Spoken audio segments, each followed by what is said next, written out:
Amada igreja, queridos irmãos, quero desejar a todos um excelente dia e desejar também que a graça e a paz do Senhor Jesus continuem sendo derramadas de maneira abundante sobre todos nós que aqui nos encontramos, sobre a sua vida, você que nos acompanha à distância, também cultuando ao Senhor juntamente conosco.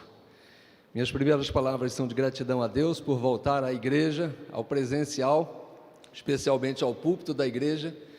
Faço essa gratidão a Deus e a todos os irmãos que oraram por mim, pela Martinha, haja vista que nós tivemos 2 semanas em quarentena. E por que 2 semanas? Porque quando eu estava encerrando a minha, ela foi infectada e positivou também para a Covid. Em função disso, nós 2 tivemos que ficar reclusos e já voltamos às nossas atividades.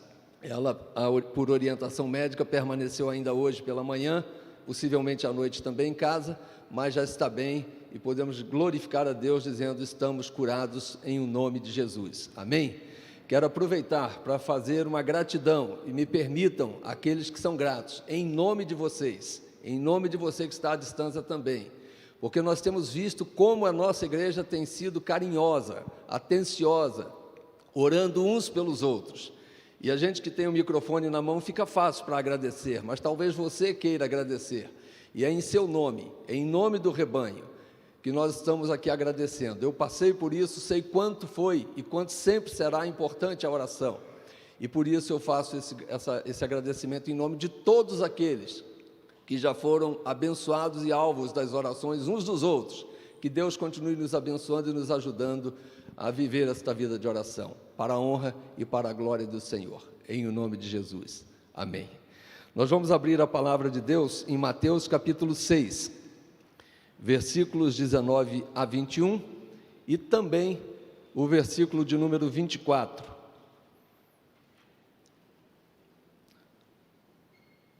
Os versículos 22 e 23 serão objeto de pregação em outro momento oportuno sobre o sermão da montanha ou o sermão do monte. Então, Mateus capítulo 6, versículos 19 a 21 e também o 24. Convido a igreja para lermos juntos esta passagem, que diz assim: não acumuleis para vós outros tesouros sobre a terra, onde a traça e a ferrugem corroem, onde os ladrões escavam e roubam, mas ajuntai para vós outros tesouros no céu, onde traça nem ferrugem corrói, e onde ladrões não escavam nem roubam. Porque onde está o teu tesouro, aí estará também o teu coração. 24.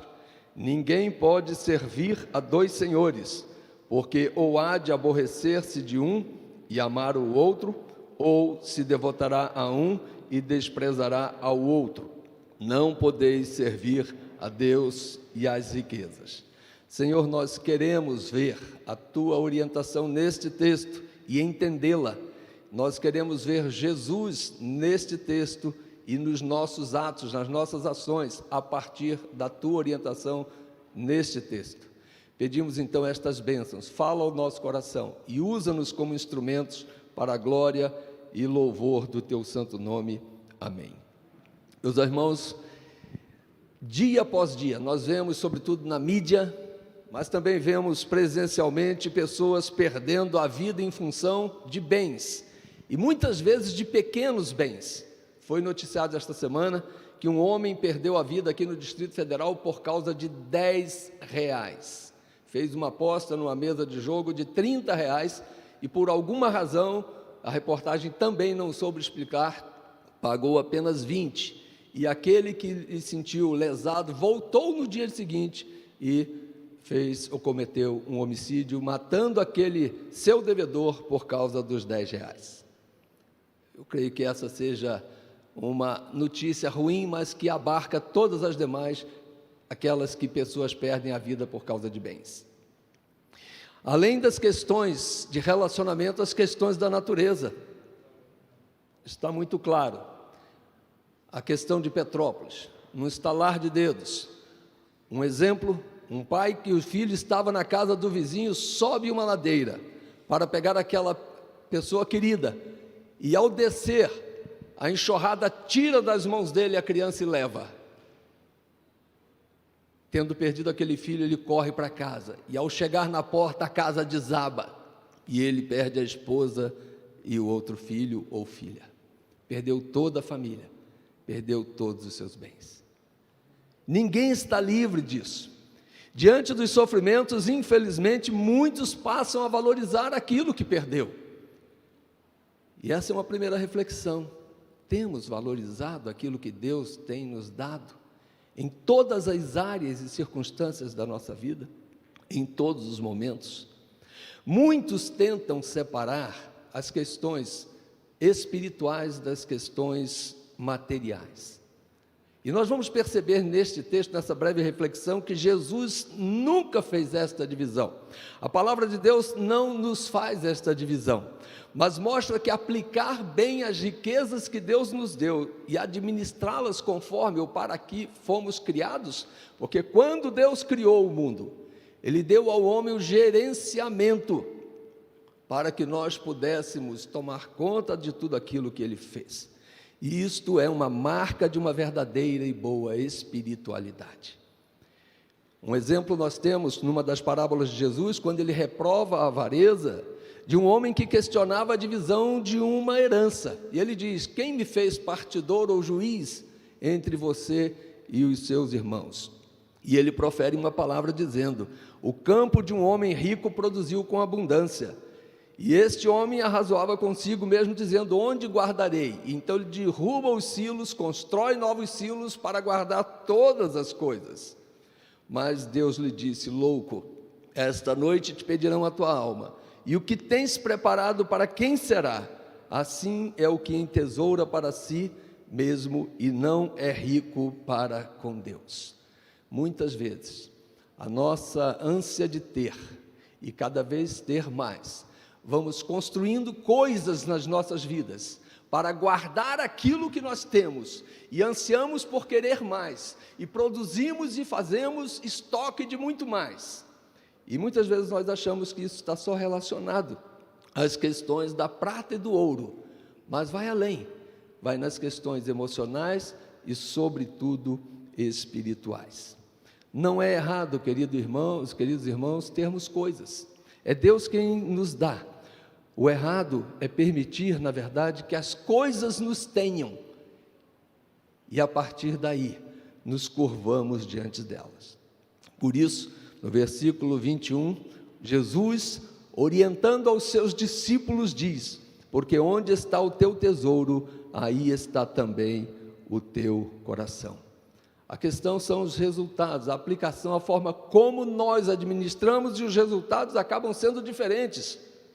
Amor às coisas materiais em detrimento das causas espirituais traz resultado de grande prejuízo, se não no momento, sobretudo no futuro.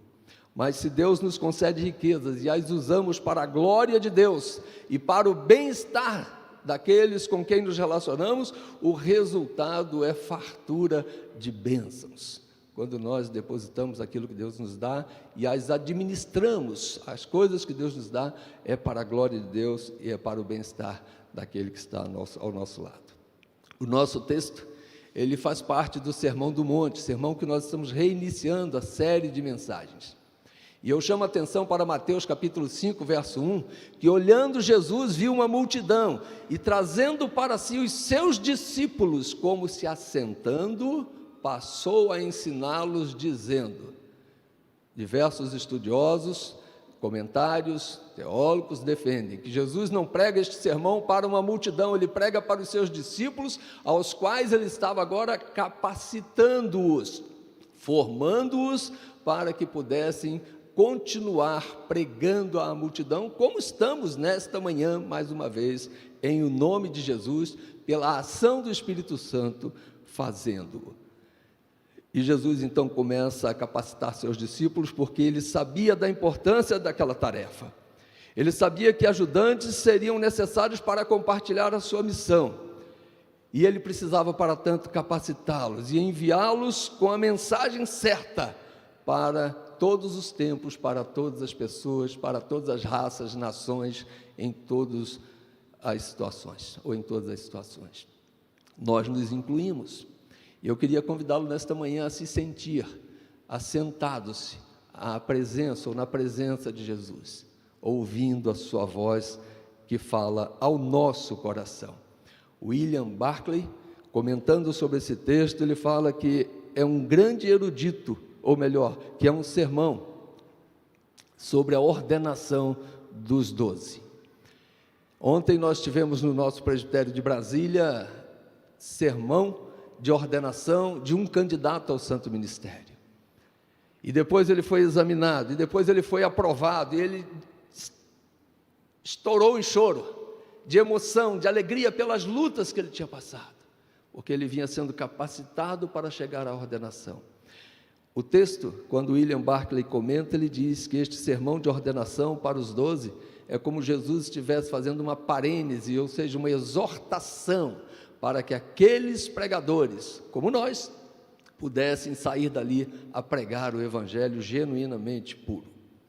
Outros estudiosos vão chamar o Sermão do Monte, também este texto propriamente dito, como a carta magna do reino, o manifesto do rei Jesus, o compêndio da doutrina de Cristo. Sim, tudo isso, mas se não for pregado conforme Deus nos determina, não passará de uma teoria. Somos chamados então a nos achegarmos e a pensar sobre os nossos tesouros do coração. É sobre isso que eu quero falar nesta manhã. Tesouros do coração. Quais são os meus tesouros? Quais são os teus tesouros? O primeiro tesouro que Deus fala, ou que Jesus, nesse caso, fala como Filho de Deus, são sobre os tesouros da terra. Não acumuleis para vós outros tesouros sobre a terra, onde a traça e a ferrugem corroem, e onde os ladrões escavam e roubam. Quais seriam esses tesouros sobre a terra? Somos levados, como já disse, a pensar em prata e ouro, em coisas materiais, em coisas físicas, palpáveis, visíveis. Pedro oferece muito mais do que isso. Quando naquela porta chamada Formosa, no templo em Jerusalém, ele vai entrar juntamente com João, e ali um coxo de nascença, nunca havia andado de nascença, e ele estende a mão e pede uma oferta, pede um auxílio, pede uma ajuda, e Pedro, fitando em seus olhos, diz: não temos prata nem ouro, mas o que temos te damos, levanta-te e anda em o nome de Jesus. E aí a gente volta a pensar no físico. Ganhei o meu tesouro, começo a andar, nunca tinha andado, glória a Deus, sim, é um grande tesouro, é uma grande bênção, é uma grande riqueza, mas sobretudo, muito mais do que o simplesmente andar, coisas que dentro de alguns anos acabaria, porque ele morreria como morreu, certamente, e como ocorrerá conosco. Ele viu a glória de Deus, ele conheceu o poder de Deus, ele teve a sua vida transformada, física, e certamente pelo que ele viveu de experiência espiritualmente também.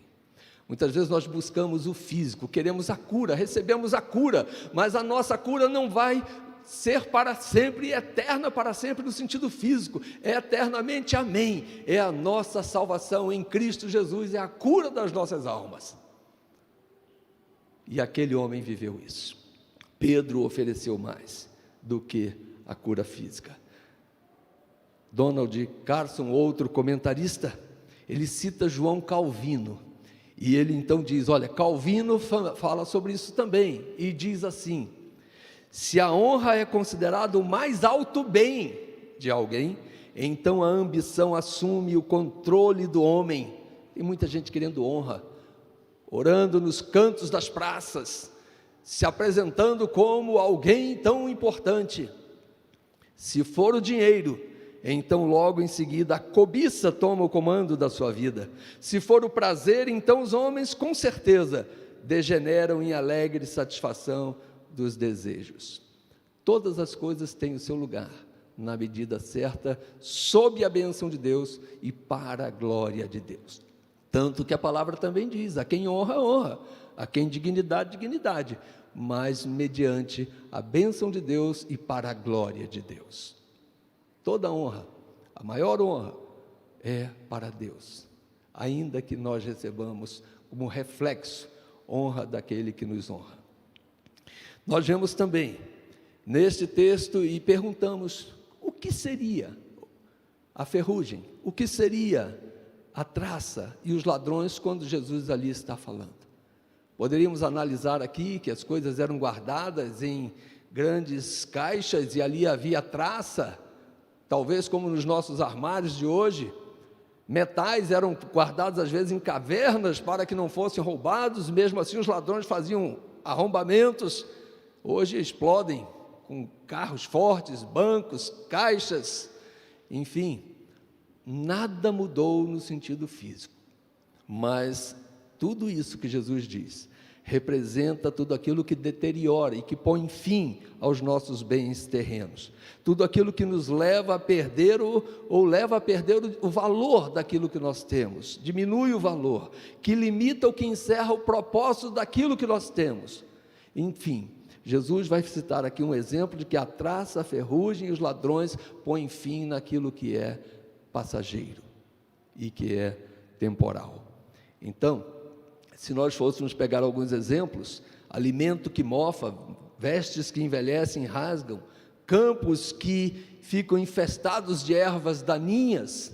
Alguém aqui que tenha grama no seu quintal sabe que a gente planta um gramado enorme e você paga caro e tem que manter, tem que aparar. Ninguém precisa plantar, mas a erva daninha enche a sua grama e você arranca, e você gasta dinheiro com um remédio próprio ou um veneno próprio para matar as folhas largas, enfim, mas é permanente.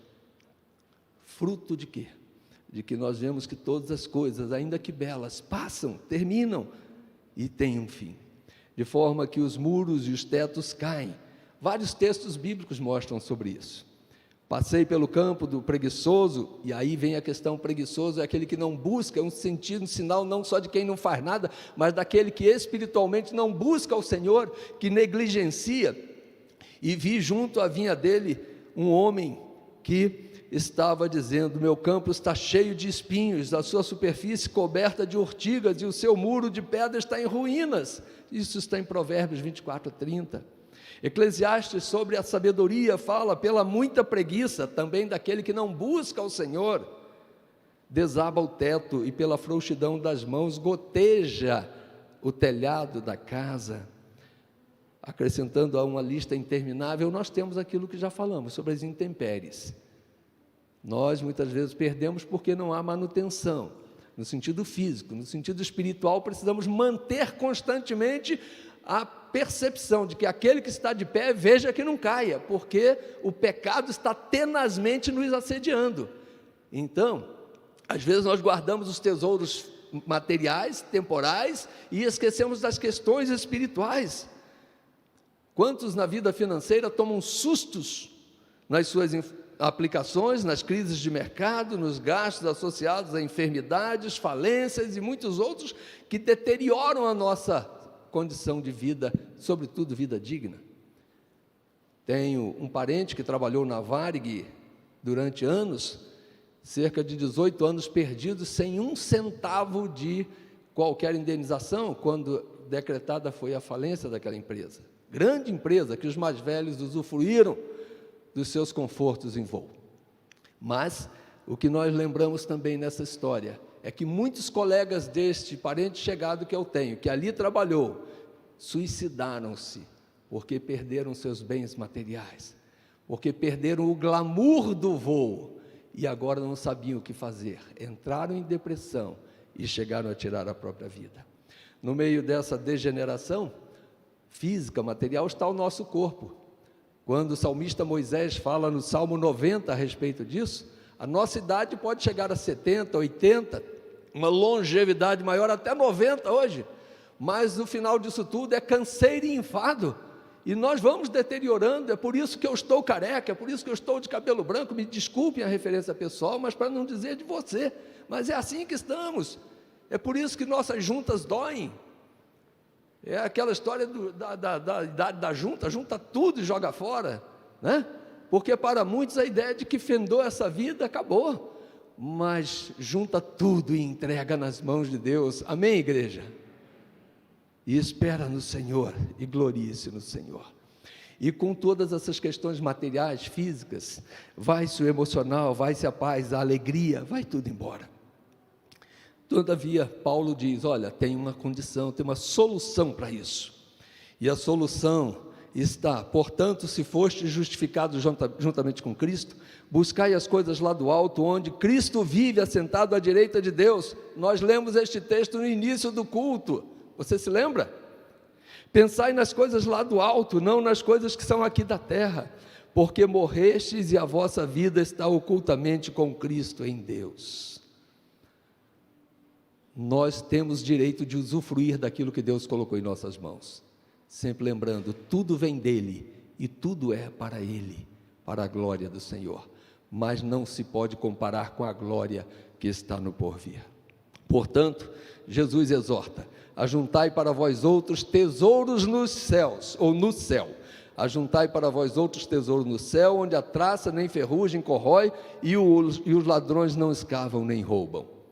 Mas o que seriam os tesouros no céu? Incontáveis. Impossível de descrever num tempo de culto, nesta vida, mas vamos a alguns.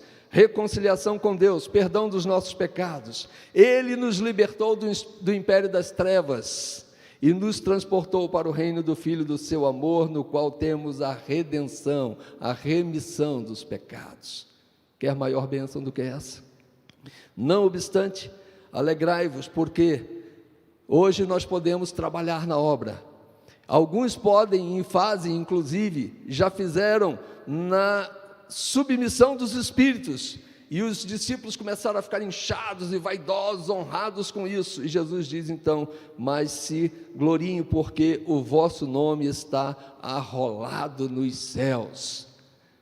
Se glorie porque é membro de uma igreja, se glorie porque pode trabalhar, se glorie porque prega o evangelho, se glorie porque faz parte do reino, mas se glorie sobretudo porque o seu nome, o nosso nome está escrito nos céus. Tudo aqui passa.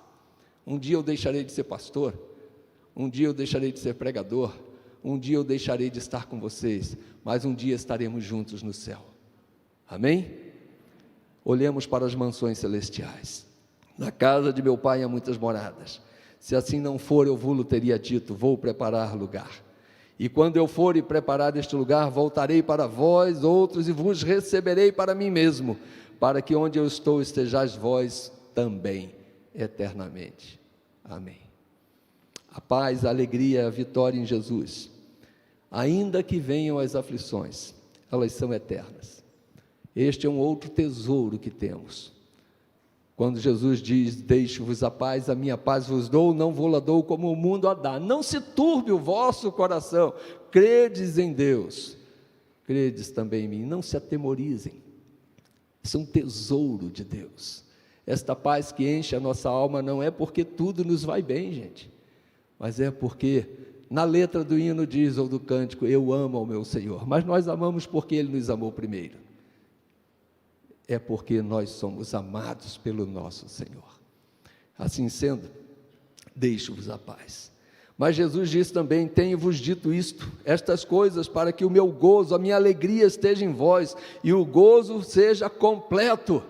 Jesus está falando na videira, sem mim nada podeis fazer, então, estejam comigo, eu estarei com vocês, e a minha paz, a minha alegria estarão com vocês. Mas Jesus também diz, olha, estas coisas vos tenho dito, para que tenhais paz em mim. No mundo passais por aflições, mas tende bom ânimo, eu venci o mundo. Eu vou perder, na verdade, eu vou entregar a minha vida por amor a vocês, mas eu vou receber os braços do Pai, eu serei recebido no braço do Pai, assim como vocês também. Porque todo aquele que em mim crê, ainda que esteja morto, viverá e receberá o tesouro eterno. A presença e a ação permanentes do Espírito Santo em nós é um tesouro que nós não temos como descrever, mas a palavra diz, o Consolador, o Espírito Santo, a quem o Pai enviará em meu nome, esse vos ensinará todas as coisas e vos fará lembrar de tudo que eu vos tenho dito. Meus irmãos, como eu orei, pedindo, Senhor, usa-me, fala-me, que o Teu Espírito Santo me faça lembrar, embora escrito, que eu possa ter a interpretação, o entendimento, o sentimento, mais próximo da perfeição para poder transmitir a tua palavra ao teu povo. Que o Espírito Santo nos faça lembrar dia após dia, ao acordarmos, ao andarmos, ao nos relacionarmos, ao vivermos, ao deitarmos, ao dormirmos, ao continuar vivendo, que o Senhor nos capacite a entender isso. Irmãos queridos, os tesouros celestiais têm duração eterna. Eles são à prova da traça, da ferrugem, do furto, são herança intransferíveis que os filhos de Deus recebem. São bênçãos reservadas no céu para todo aquele que crê e que foi regenerado pelo Senhor. Olha o que Pedro diz: bendito Deus e Pai de nosso Senhor Jesus Cristo, que segundo a sua muita misericórdia nos regenerou, para uma vida viva ou de viva esperança, mediante a ressurreição de Jesus Cristo dentre os mortos, para uma herança incorruptível, sem mácula, imarcessível, reservada nos céus para todos vós, que sois guardados pelo poder de Deus, mediante a fé, para a salvação, preparada para revelar-se no último tempo. É Jesus quem nos dá isso. O hino de gratidão antigo, do tempo da vovó, do tempo da sua vovó, jamais se contou ao mortal. Quem quer completar? Só tem eu do tempo da vovó aqui? Metade da glória celeste. Nós não temos noção daquilo que nos espera. Agora eu relembrei você, jamais se contou ao mortal? Metade da glória celeste. Sabemos que virá muito mais. Mas nós podemos desfrutar disso agora. E esse é o terceiro aspecto que eu gostaria de comentar com vocês. Porque aí vem dois caminhos, os caminhos do coração. E entre eles, dois senhores. Mas ninguém pode servir ao céu e à terra, a Deus e às riquezas, ou há de contrariar a um ou ao outro, ou a um e ao outro. Então há uma necessidade de decisão. Só que nós bem sabemos que nós não temos capacidade de decidir isso sozinho. Efésios 2, de 1 a 9, diz: estávamos mortos em nossos delitos e pecados, e Ele nos deu vida. Dependemos dele a partir da regeneração, da restauração, da vida espiritual, e só Ele pode fazer isso, e mais ninguém. Isso é graça, é dom de Deus, não vem de nós. Inclusive a fé para crermos nisso também é dom de Deus, é bênção de Deus para que possamos crer. Entendendo assim, já era assim na época de Josué, ele disse: escolhei hoje dois caminhos, se querem servir aos deuses que serviram vossos pais, ou ao Deus criador dos céus e da terra. Porém, disse Josué, eu e a minha casa serviremos ao Senhor, escolheremos os tesouros do céu, que são eternos. E assim vendo, não é errado ajuntar tesouros sobre a terra, irmãos. Seria errado fazer provisão daquilo que nós temos como necessidades futuras? Eu faço 3 perguntas aos irmãos para a nossa reflexão. É errado ajuntar esses tesouros sobre a terra no sentido de fazer provisão de necessidades futuras? Seria errado ter um comércio, um negócio, um emprego, uma renda e auferir lucros desses empreendimentos? Seria condenável? Terceira pergunta: todos os ricos devem ser considerados réprobos ou reprováveis, banidos do meio cristão por serem ricos? A resposta é simples: não. Quando Deus chamou José, e ainda que fazendo-o passar por aflições, o vendeu lá para o Egito, levando-o à frente dos seus irmãos, é porque no plano de Deus ele tinha uma salvação física, emocional e espiritual para o povo a quem ele havia escolhido, e dito: de ti farei uma grande nação. Por isso ali estava José, levado para aquele lugar. Foi ele quem foi usado por Deus para decifrar o sonho de Faraó, para que fizesse durante 7 anos ajuntamento para os 7 anos de crise de fome. Isso não está errado, segundo a palavra. Quando o rico e sábio Salomão, abençoado também por Deus, cita a formiga como exemplo de provisão, ele diz: não tendo ela chefe, nem oficial, nem comandante, no estio ela prepara o seu pão, na cega junta o seu mantimento. Ele cita aqui também o preguiçoso, aquele que trabalha despretensiosamente. Ele fala: olha para a formiga e veja. Irmãos, nós precisamos trabalhar neste tempo, fazendo aquilo que é físico, que é material, olhando para o futuro, sabendo que há uma herança incorruptível das mãos e da parte de Deus. O próprio rico Abraão foi um homem chamado amigo de Deus, mas quando nós lemos Gênesis 3:2, diz assim: era Abraão muito rico, possuía gado, prata e ouro. Um outro rico foi usado por Deus para abençoar a vida e para dar exemplo para a gente na morte de Jesus. José de Arimateia, abrindo mão do que tinha, chamou e pediu Jesus para entrar no seu sepulcro, porque Jesus já tinha entrado no seu coração. A doação do sepulcro era uma ação de Deus, primeira no coração, para que depois viesse aos olhos como testemunho do povo. Um homem pecador chamado Zaqueu, guiado pelo Espírito Santo, sobe numa árvore, olha Jesus diz: desce depressa, porque me convém hoje ficar em tua casa. Naquela vida houve transformação, regeneração, mudança de visão. O homem que surrupiava, o homem que tirava das pessoas, da sua sociedade, agora ele é transformado e ele resolve devolver parte de tudo aquilo. Humildemente, ele devolve ao Senhor, quando foi transformado por Jesus. É Jesus quem faz esta obra. E nos caminhos do coração, muitos ficam então entre dois senhores. E quem aqui não, inclusive eu, nunca nos submetemos aos bens desta terra, ou nos deixamos levar mais para um lado do que para o outro? Acumular riquezas é um hábito cheio de perigos, riscos, porque também diz a palavra: ainda vos digo que é mais fácil passar um camelo pelo fundo de uma agulha do que entrar um rico no reino de Deus. Muitas analogias, interpretações teriam sobre este texto, especialmente o fundo da agulha. O que queria dizer? Mas o que Deus está falando neste texto é que muitas vezes nós nos apegamos às coisas materiais, às riquezas, e nos afastamos das coisas espirituais e do reino de Deus. De forma que, seguramente, a administração daquilo que Deus tem nos dado deve ser para a honra e glória do Senhor. Por isso, eu gostaria de dizer para vocês, usando uma frase de Davidson, também um comentarista bíblico, ele fala assim: é impossível manter uma atitude ambígua, dúbia, duvidosa. Não há terreno neutro na guerra espiritual. O serviço que não é devotado completamente é realmente o serviço que não é devotado não é realmente o serviço de Deus.